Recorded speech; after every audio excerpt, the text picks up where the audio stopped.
waste the way we have commercialized it with trinkets and toys, t-shirts and posters. And about 3 months ago, I was up in the woods and I wrote a song. I tried to use the ancient modalities and melodies. We'd like to do it for you right now. Maybe we can all learn something. Welcome to Sports and Songs, episode number 24. This is Dan, also guest host, co-host Andy. How are you doing today, Andy? I'm doing good. Today is May 1st, May Day, and we've got another episode here to start off with some sports, music, information, and songs. Lots of good stuff here today. What would you like to start off with on the show today? Well, I got a little, for us, breaking news, because of nonsense, but yesterday, NASCAR announced they're going to start racing May 17th. They will not have anyone in the stands. This will be just the teams and the racers. They'll be starting at Darlington Raceway and then Charlotte Motor Speedway are going to be the two of the sites. In fact, the funny thing about that is, before NASCAR made their announcement yesterday, the governor of North Carolina's 2 p.m. COVID-19 announcement kind of stole their thunder and said, hey, we're going to have racing coming back May 17th. So, oops. But they are going to be doing some racing there. It's going to be the Cup Series and Xfinity are both going to be going starting May 17th. This is still their plan. Things might change, but they are looking at trying to get going again. So NASCAR jumping in on everybody else to be the first to come back. So we'll see how that goes. Interesting. No fans, though, right? No fans. It'll be just the crew chiefs, or the crews. I suppose their families down in their trailers. I don't know for sure. But you tell 50 rednecks they can't have their families with them. We'll see how that works out. We'll see how that flies. But, yeah, so that's that. And also kind of WCHA Hockey has put out their schedule. They're still planning to go full schedule for next year. They don't want to change too much. They're being positive. Hey, here's our schedule for next year. We're going to go with as is. But also the WCHA also mentioned at their last meetings that before the pandemic hit, the season was going to be the last for the WCHA in their current 10-team lineup. Bemidji State, along with 6 other schools, Bowling Green, Ferris State, Lake Superior State, Michigan Tech, Minnesota State, and Northern Michigan, announced last summer they would plan to leave the WCHA and form a new conference beginning play in 2021-2022. The new league announced in February will go by the CCHA name. Now again, with all these other changes going on, other schools coming in, nothing real positive on that, but that's kind of where they're shooting right now. So college hockey changing some conferences too coming up, so that's kind of exciting news. Interesting stuff. Got a little college basketball recruiting. One of our listeners out in the North Carolina area, Jackie, emailed this to me the other day. Kerwin Walton, Hopkins, Minnesota kid, is going to North Carolina, it sounds like. Patino can't seem to land a Minnesota kid to save his life. He gets a few and they leave right away, but he is not getting a lot of Minnesota kids. And it looks like Carolina's coming here a lot. Kerwin Walton had choices of going to Arizona, Georgetown, Minnesota, and Vanderbilt, but he did pick North Carolina, the Tar Heels. So, Roy Williams coming out here, stealing some Midwest boys, sees how it's going on there. There he is now, the photo. There's young Kerwin, yeah. Good player. He was a good stand on Minnesota. He was, like I said, Patino did talk to him, come here and everything else. Not going, he did play, and he's from Minnetonka, but he will be going to North Carolina as a Tar Heel. Carolina's getting out. They didn't have a good year this year. North Carolina, honestly, didn't have a good year. Mm-hmm. So hopefully they're going to rebound here. Kind of fun to watch Kerwin beat Duke this year. That'd be nice. Oh, yes. Anytime Duke loses, I'm happy. With the sun shines those days. Exactly. Besides that, I was looking up stuff for Target Center the other day. Little spoiler alert for the music stuff coming up later. But Target Center is listing concerts all being canceled, but in between that, they're still showing the Lynx games. I haven't followed up with the WNBA yet. I haven't heard back from them on what they plan on doing for their season. Their season does start in a couple weeks. I don't know if they're going to empty arenas. No offense to the WNBA. Unless the Lynx are in the playoff run, they're not really putting a lot of butts in seats there. They could spread people out, maybe still make it work. I don't know what their plans are. But we shall see. Hopefully by the next episode. If not, we might do a little update on the Facebook Live one day once we hear more from that. But so keep your eyes and ears open for that. But looking like WNBA might be kind of going par for the course. Correct. Yeah. Interesting stuff, nonetheless. You got anything for the NFL there, sir? I've got one NFL note. The draft took place this last week, and I did a little show on some of that and how teams differ on how they choose to do their draft or carry out their draft. And then when the draft's done, you get the free agent market. You get these undrafted free agents.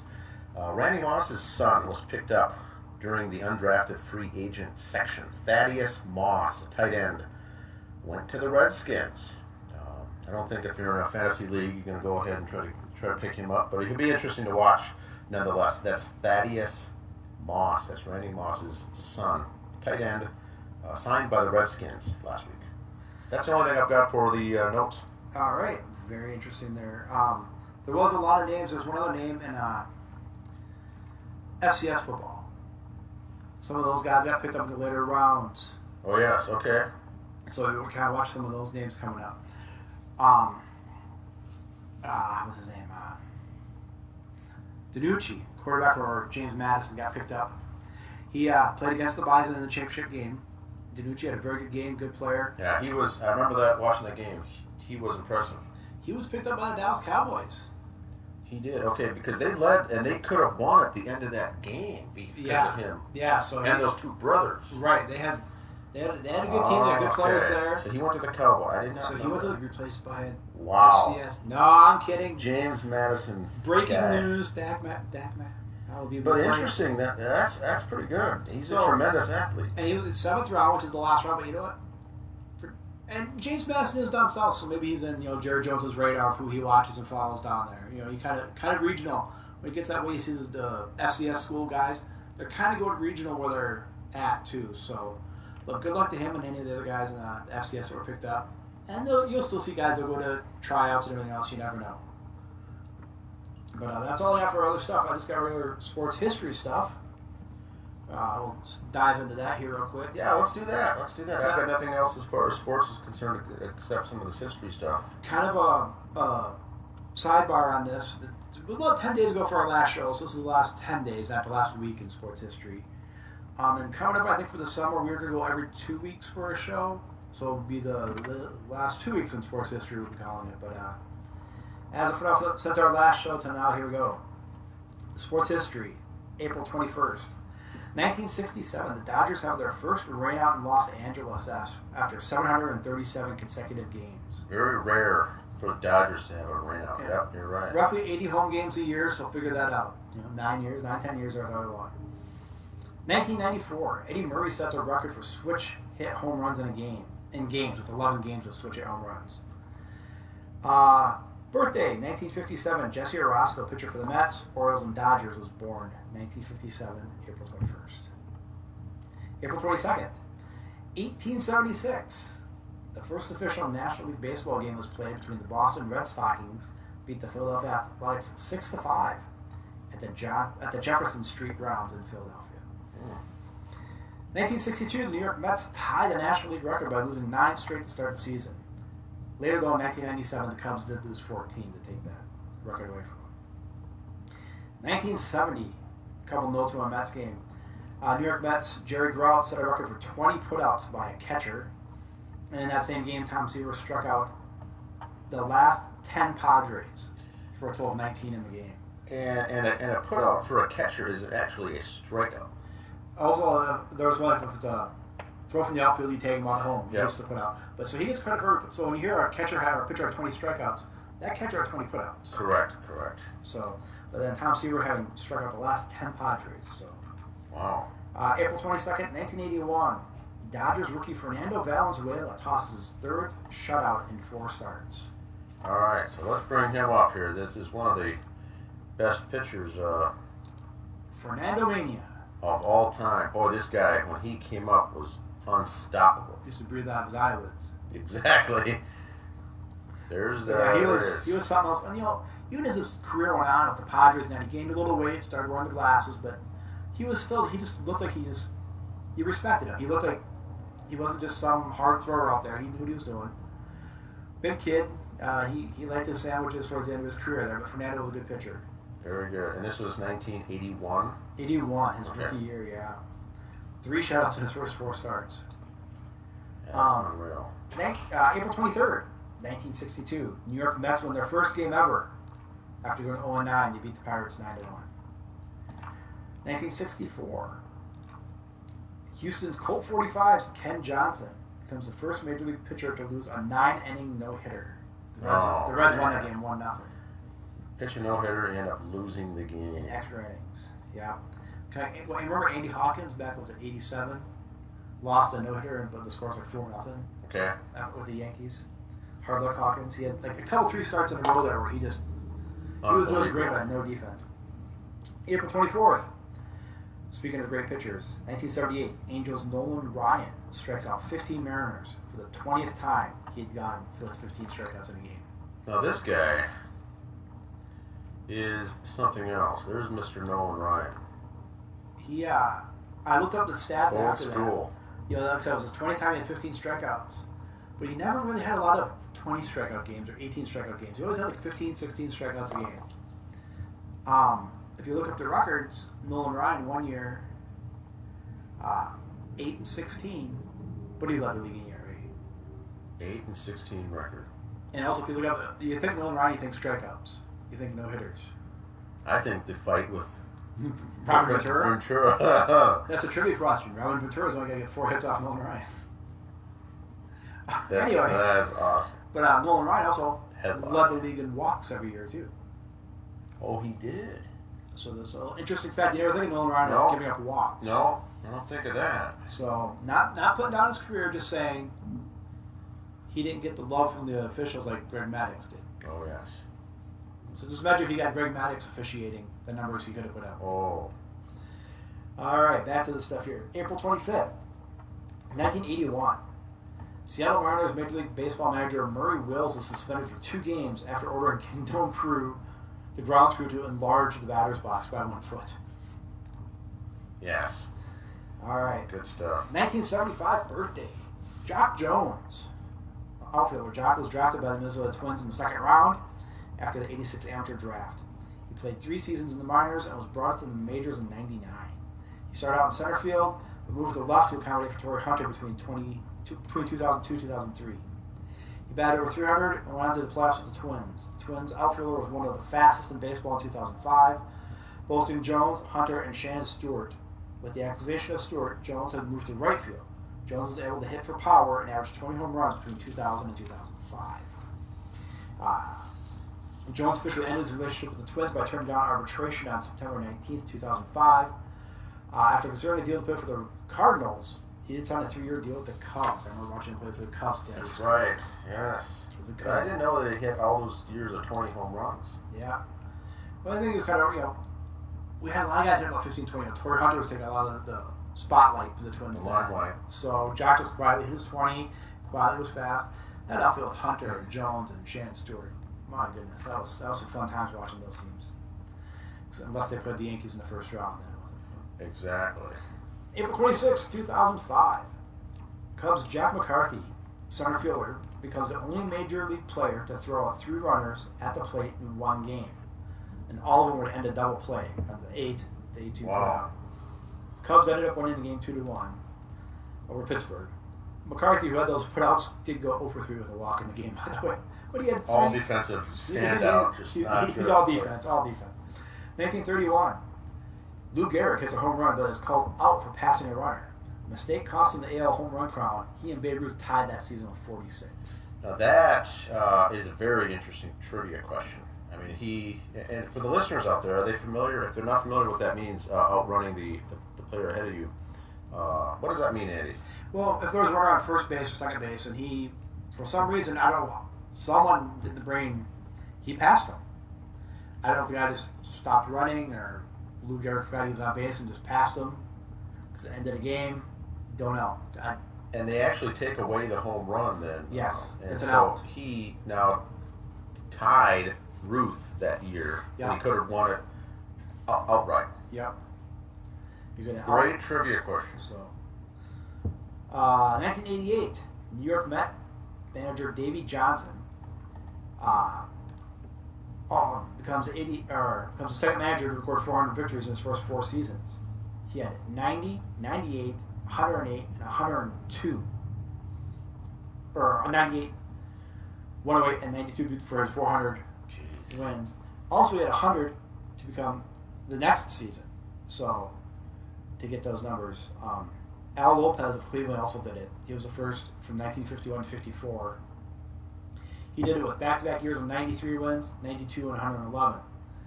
Thing is, though, in those years, for Al Lopez of Cleveland, the Yankees won 98, 93, and 99 the first 3 years to win the division. So, and the Yankees won 103 that 4th year, but so, kind of kissing your sister's house for that guy. He has 400 wins in 4 years and 1 division title out of it. So that is incredible. 1995. Baseball season begins after a lengthy strike, so it was a strike season in 95. They started late. April 27th, 1953. Wrestler Freddie Blassie coins the term pencil neck geek. I didn't know that. If anyone watches old WWF from the 80s, classy Freddie Blassie, the manager, he always said pencil neck geek. And that was 53? 1953 he did that. He was a wrestler then and carried it all the way Wow. through. 1994, Twins righty Scott Erickson hits the Brewers 6-0. Scott Erickson had a pretty good career. I looked up some stuff on him. There he is, young Scotty. Kind of a mullet, but not really. Went on to Baltimore afterwards. Again, Scott was kind of like lost in the shuffle of all the great pitchers in the American League at the time. He was wrong place, wrong time for him. He was voted in 2004-2005 one of the sexiest men in People magazine. Correct. The ladies did like him. And the ladies liked him and his long hair, from what I heard. So, 1932, Chuck Knox, NFL coach of the Rams, the Bills, and Seahawks, was born that day in Pennsylvania. Chuck did pass away in 2018, just a couple years ago. April 28th, 1967, Muhammad Ali refuses induction into the Army and is stripped of the boxing title. 1988, Baltimore Orioles lose an AL record 21 games in a row. In 1960, Tom Browning, I always remember with the Reds. He threw a perfect game in 88. He was born in Casper, Wyoming. Okay. So for those of you in Wyoming who are supposed to be listening to the show, supporting their brother-in-law. Casper, Wyoming. Yes. Tom Browning. Good pitcher. He was a good pitcher. Again, with the Reds teams in the 80s era, very good pitcher. April 29th, 1929, ABC starts their show called Wide World of Sports. For those of you who don't know, that was kind of our Saturday afternoon edition of ESPN. Yeah, it was. Loved it.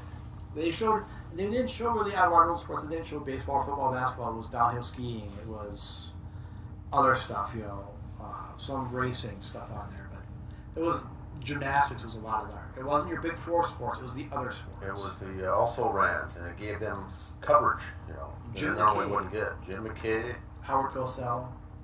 Their gold blazers they had on the logo in the pocket there. Yeah, ABC was that.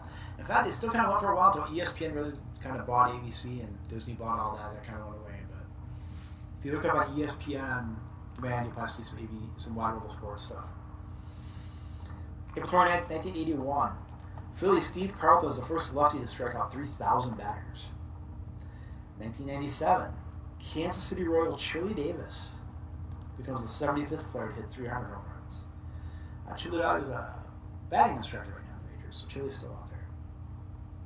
1933, Ed Charles, third baseman for the '69 Miracle Mets, was born on that day, 1933, in Daytona Beach, Florida. There's Eddie Charles right there. The Miracle Mets in '69. He did pass away also in 2018. Speaking of NASCAR earlier, April 30th, 1986, Bill Elliott sets the all-time NASCAR qualifying record, winning the pole position for the Winston 500 at Talladega Speedway. 212.8 miles per hour. Because of Elliott afterwards, for those of you who know NASCAR, they have something they put on the cars called restrictor plate. So cars wouldn't go as fast, they would top 200 all the time. Some tracks are restrictor plate races, some aren't. Kind of control that because 212 around some of those corners, it was getting pretty dangerous. They had to slow them down, so put restrictor plates on there. All right, May 1st, 1991. A's outfielder Ricky Henderson steals the all-time Major League base record of 939 bases with a 7-4 win as the Yankees were in New York, or in Oakland. Ricky Henderson, great career. All-time best leadoff hitter ever. I think he's a great player. Somehow he got a managing gigs doing. He was, I know, the Mets first base coach for a while. He got some coaching gigs in the minors, but Ricky liked to talk in third person a lot, and I've heard a lot of stories about Ricky. A lot of good stories. He speaks very common Was about himself in the third person. The one story, Ricky Henderson story, real quick, was when he was with Toronto, because Ricky went to I think he played 6 different teams. He's in Toronto, and John Olerud was there. He goes, hey. John Olerud had a brain injury when he was young. He was wearing a batting helmet when he was in the field at first base. Ricky Henderson goes, hey, when I played with the Yankees, I played with a guy who wore a batting helmet when he played first base. And John Olerud goes, yeah, that was me. Ricky Henderson, Ricky's the best. He'd look at himself in the mirror in the locker room before the game and say, you're the best. Ricky's the best. Ricky's the best of all time. Ricky Henderson. Yeah, when he was the first guy to get $3 million a year when he held out with the A's. And that was big money then, $3 million a year. Talented, all-around athlete. All right, get back to more Nolan Ryan news. 1991 Texas Rangers starter Nolan Ryan pitches a Major League record 7th no-hitter. Beats Toronto 3-0. He was 44 years old when he threw that. 2004, speaking of guys who love themselves, Giants outfielder Barry Bonds sets a Major League record for intentionally walked 4 times in a 9-inning game during a 6-3 defeat of Florida in San Francisco. Now, let's read something about Bonds the other day. He's in the 500 club all time.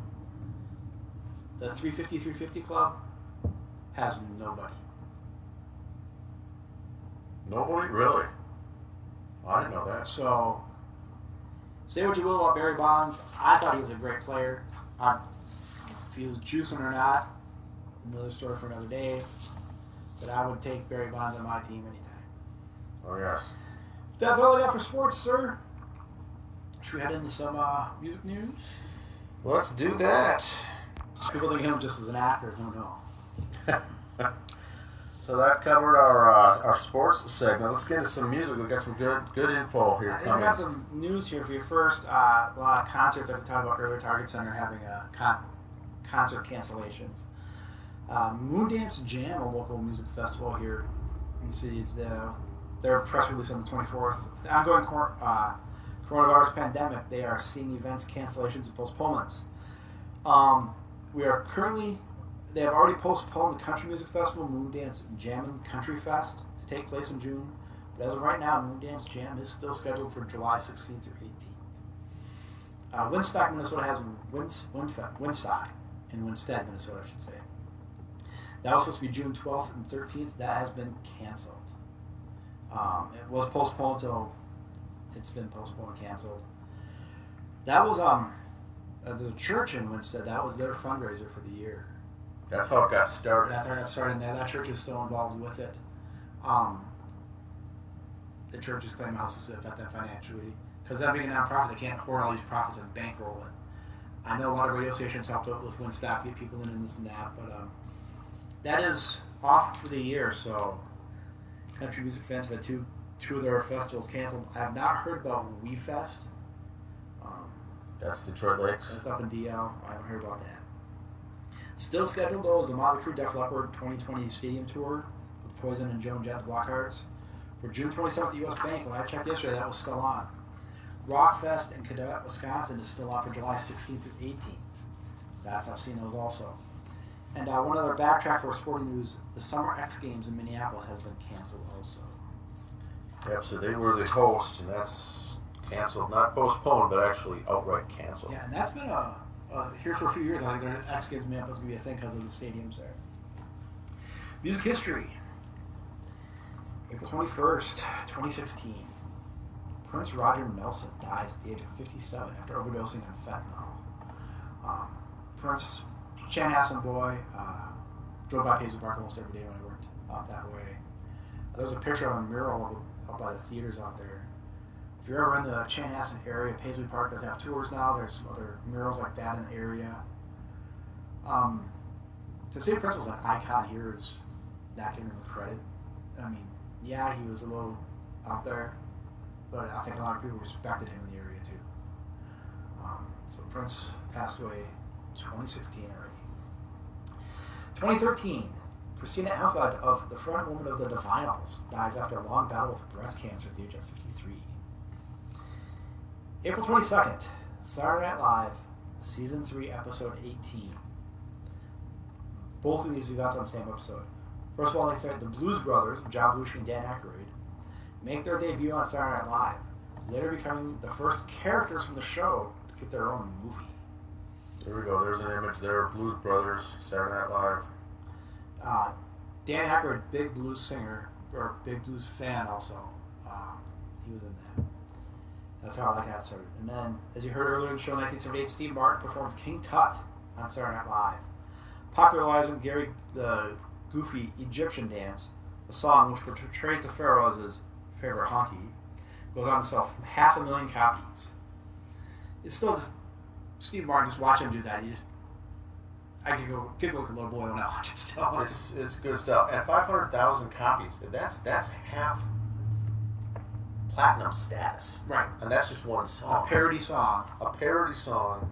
As a bit on Saturday Night Live. That is incredible. Yeah. Also, in 1966, on that date, the Trogs released Wild Thing, which has been covered by half a dozen people.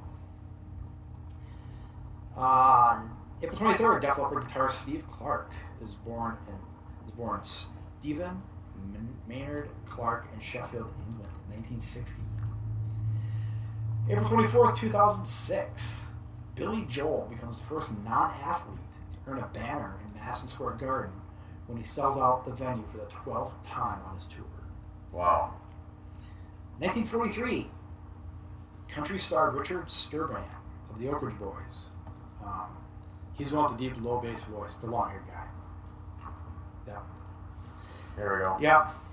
Yeah. His birthday in 1943, he was born in New Jersey. He was the bass from the Elvira song, Oompa Oompa. Oh, yes. That was him.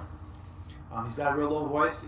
Other songs, thanks to my parents, I was very well educated on the Oak Ridge Boys. Well versed. Yes. Literally.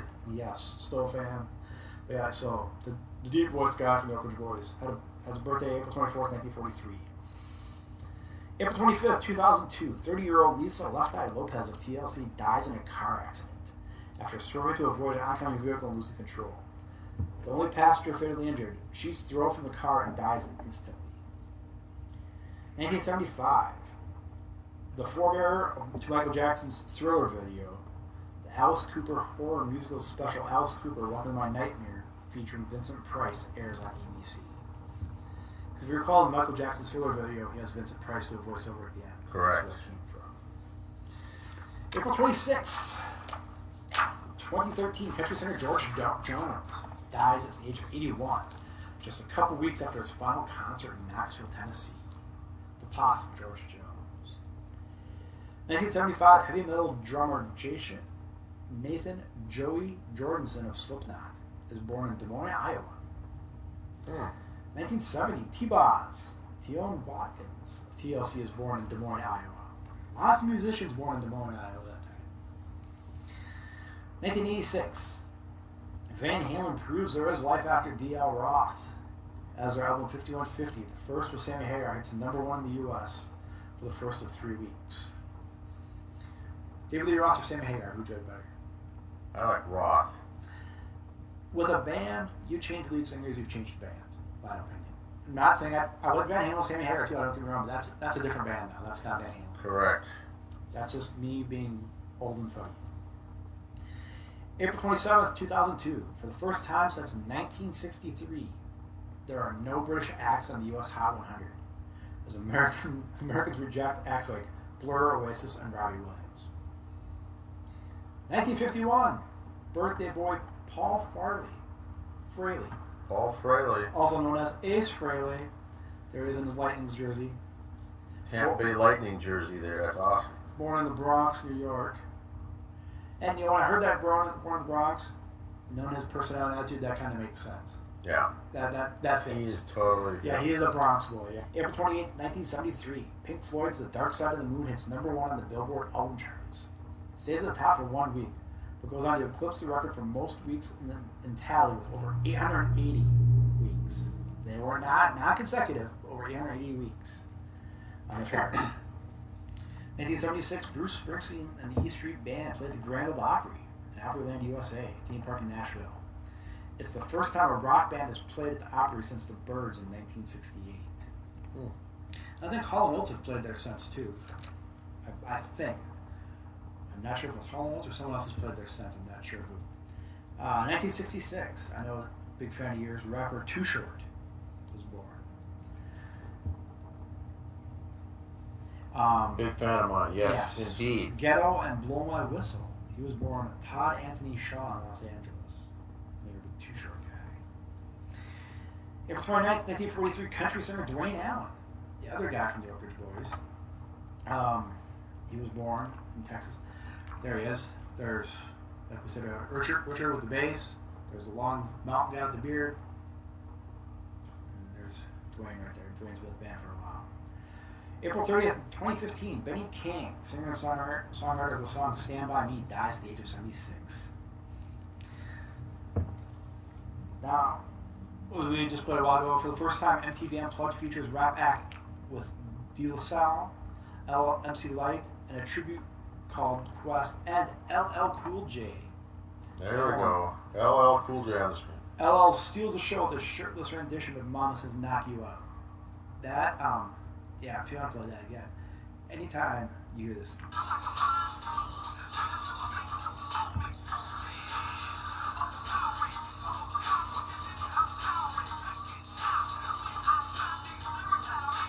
Now you gotta remember, that's the album version. When he was on MTV, that was on Unplugged, so he did it acoustic. Wow. So it was with a drum, an acoustic guitar, awesome rendition. 1967, Tim McGraw was born, Samuel Timothy McGraw, in Louisiana. His dad, pro baseball player Frank Edwin McGraw Jr., or Tug McGraw. Here we go. There they are. Was his father. Here's some things on that country music fans kind of have their thing. It says on the cover there. Just a little math on that. Tug McGraw, father of Tim McGraw. The story is, Tug didn't really, he just kind of denounced that he had a son, didn't say anything. And then he finally made peace with his son when his son was 17 years old, 18 years later. Now, if you do the math, Tim McGraw, Samuel Timothy McGraw, by the way, was born in 1967. Tim started his career at the Mets in 65.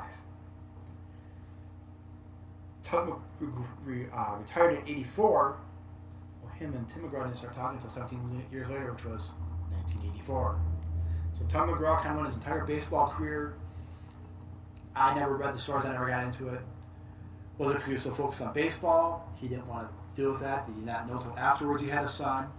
It was a relationship with a gal one night that led to his son being born, so maybe he never knew of it until later on.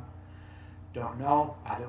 I am not one to hold against anybody, anything like that, for waiting so long. But before Tim passed away in 2004, him and his son did touch base with each other and reconciled, if you will. But yeah, so Tim McGraw set up Tug McGraw. Yeah, Tug McGraw, the Phillies pitcher, very good. And then Tim McGraw, I think to this day, still holds an annual concert, Lake Minnetonka. Yes. Local here. Yeah, he's married to a country singer, Faith Hill. The two of them, they tour together now. Yeah, Tug McGraw and his dad, or Tug and his son, Tim, their father, son there. A lot of things came out when Tim started. Surprising that he went with the name because everybody thought he was writing his old man's name to get famous. And he wasn't. He just said, "That's my name." So I kind of respect that. He didn't try to ride the old man's coattails or anything. That was that. But that's all I got, sir.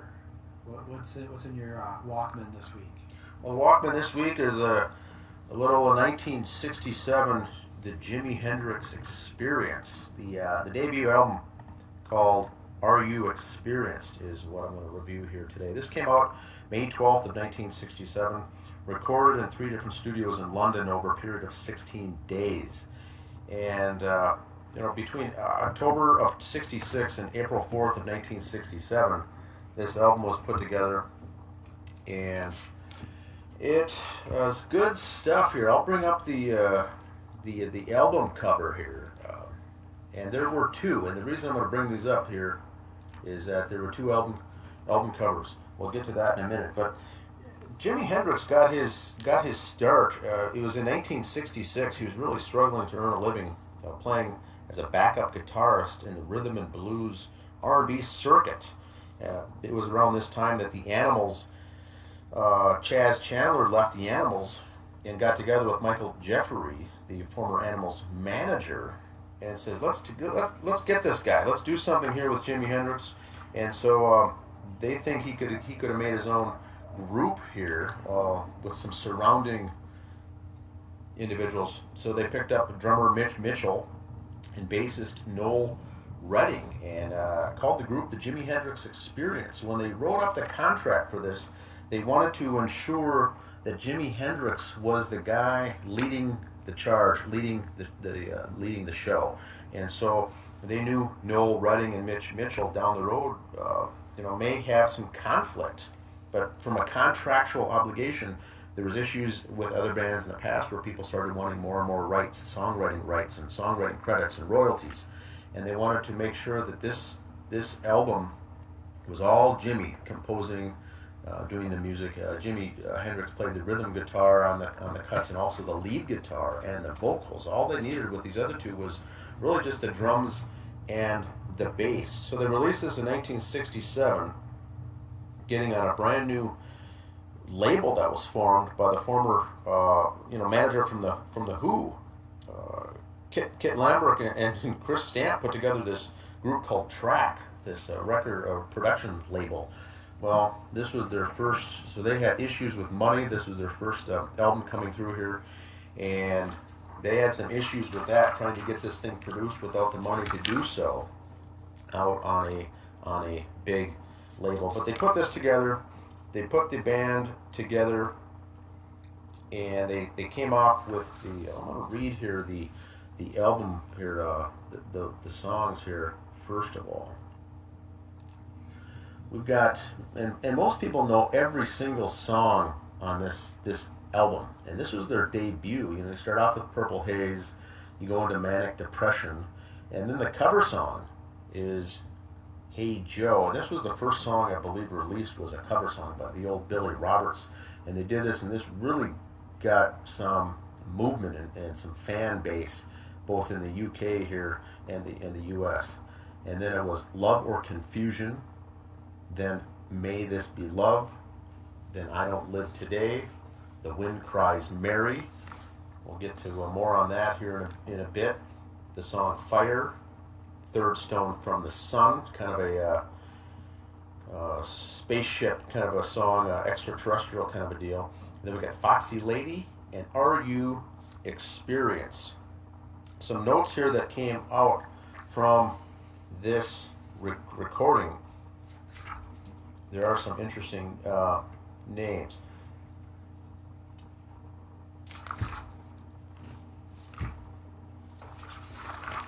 So what we've got is Hendrix.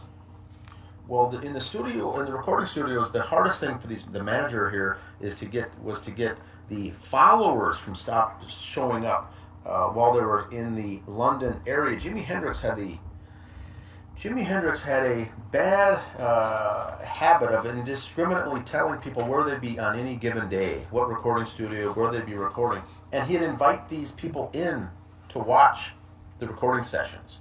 And so not only were they trying to lay these tracks down, the ladies, a lot of ladies followed the group, and they had to deal with all this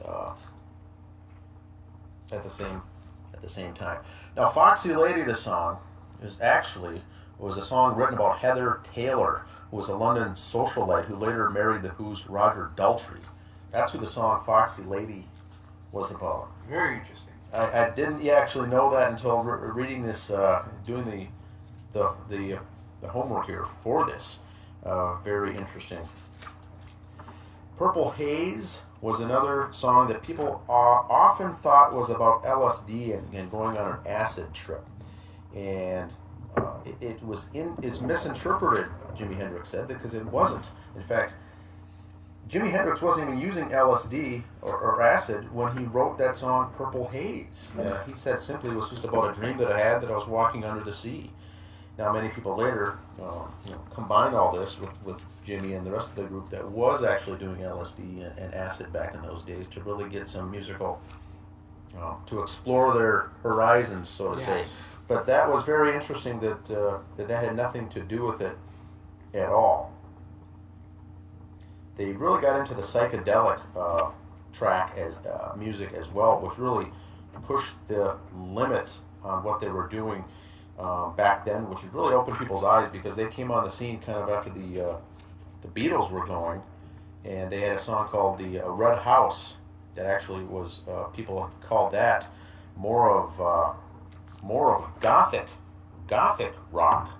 Was actually the lyrics to I Don't Live Today was more gothic rock, but they had Red House. They had the songs Remember that were released later on on a re-release of these songs. Hey Joe is more of a folk song. That's the only cover song on the album. And Manic Depression, another fan favorite, was really, he said that it's a story really about a cat wishing he could make love to music instead of a same old woman every day. And so that was the Manic Depression song. Now we get into the Wind Cries Mary. Very interesting bit here. The Wind Cries Mary. We get this. He wrote this about his girlfriend at the time, Kathy Eckingham. Her middle name is Mary. They had broken up, and then not broken up. They actually had an argument that resulted a fight that they had. He locked her in the bathroom, and then he went out and wrote this song about the Wind Cries Mary. The song that I mentioned earlier out of sequence there was Red House. That actually does not include a bass track. No bass guitar on that track. In fact, the bassist took a regular guitar and just played strongly bass tones using a regular guitar. That sounds like it, but it's actually not. Now the album cover, two album covers. The one on the right was the original UK album cover for Are You Experienced? The one on the left with the yellow and kind of the acid trip look to it was released in the North America release. But this thing went 5 times platinum. Really interesting stuff, as this has been on many people's lists of best albums, best hard rock, best acid rock, and psychedelic rock is where this really comes into play. Jimi Hendrix, the first song that he actually wrote after they did the cover song of Hey Joe was actually the song Stone Free. And then the last note that I have here is when they did the song Purple Haze, they recorded it, sent it to the studio, sent it when it was actually sent for remastering. They had to put the note on there that says, "We used deliberate distortion on this song. Please do not correct," was the note that they had to put on when they went to get it remastered. So they did not think it was an error. But those are the two album covers right there on the cover here on the show, the two album covers. Really good album, 1967. It's only 38 minutes long, the entire piece, but really good. Recommend everyone to pick that up if you haven't seen it or heard it. That's all I've got for music for the day.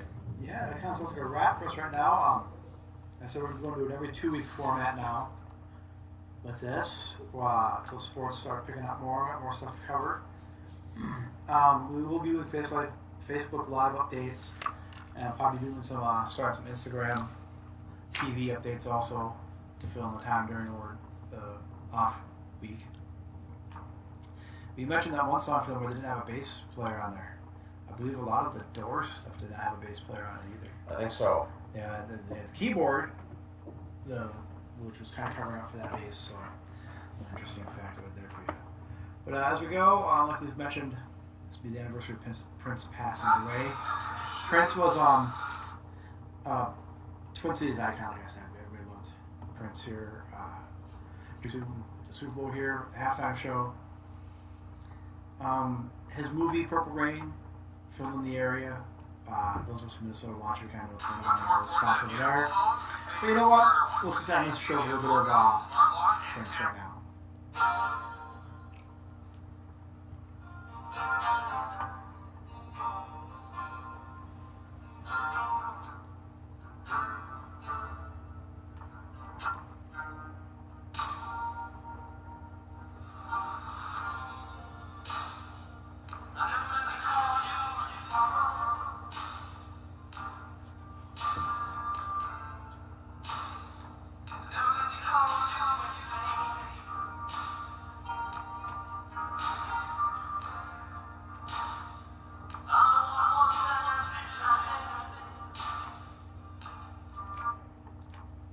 Got it.